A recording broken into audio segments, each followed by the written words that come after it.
I want to get to a Faber Report this morning on Dell, because we did have some significant news, of course, involving the company and Silver Lake and Michael Dell, of course, increasing their offer. There it is. I didn't know when to talk. I don't see my little thing. Increasing their offer substantially.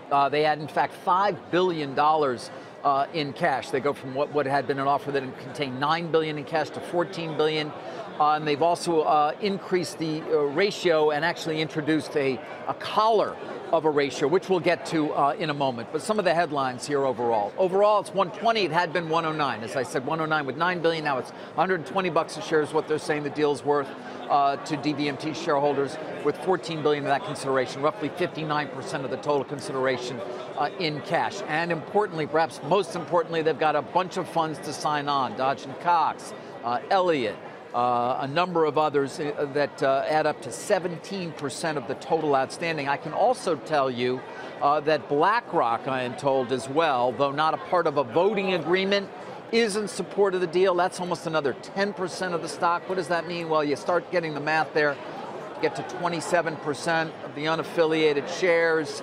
Carl Icahn, yeah, he owns 9%. Remember, he had come out against some time back the overall deal, as I had reported quite some time ago, was going to be the case. It wasn't going to pass. There's no way at the December 11th meeting. But Icahn only owns about 5%, a little less than that of the voting shares. Haven't heard from him yet. We'll see what he has to say. But at this point, it would seem Dell has most likely gotten their deal done. And it's an interesting one from their perspective. Of course, it takes off the table this idea of just doing a straight IPO and then buying in the DVMT tracker at a 20% premium. A lot of people said that was going to be coercive. There was some potential for litigation in Delaware about this. But what it really has done is sort of set out a price that it would seem in a very difficult environment, a lot of hedge funds are going to be happy to take.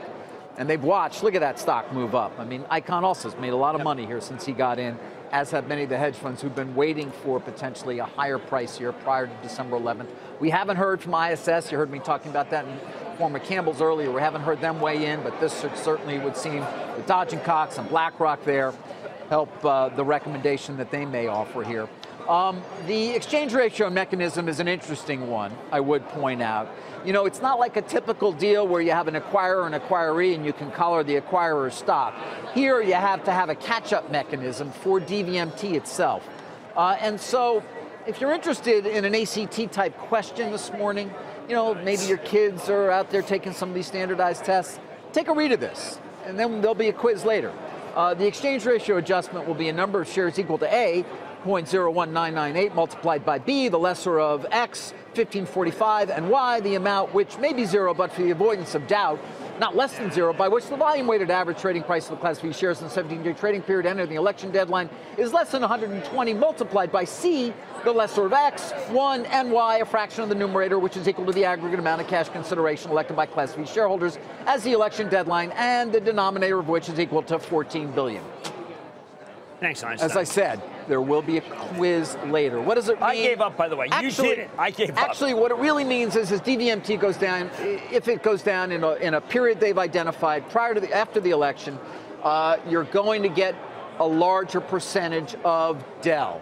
Now, it's still going to be less than the original deal, which would have been 20.9% of Dell, newly public Dell, that you would have received as DVMT shareholders. The most it could be, if you look at the table on page 3 or page 4 of the release, the most it could be is 19.8% if in fact DVMT falls below 104.55. So interestingly, Dell and Silver Lake are going to end up owning a larger percentage overall than they would have under the previous deal. They're adding $5 billion in debt. Why? Well, their cash flow went up. So in effect, they're almost adding debt to their balance sheet to buy back stock, is kind of the way I think about it. It's most likely a done deal, Jim. We kind of knew they'd move, and they did. But you said it would go up, and that was just great reporting. I mean, impossible story to understand, but the bottom line was, as you said, it was going to go up, and you made money if you did, if you bought it.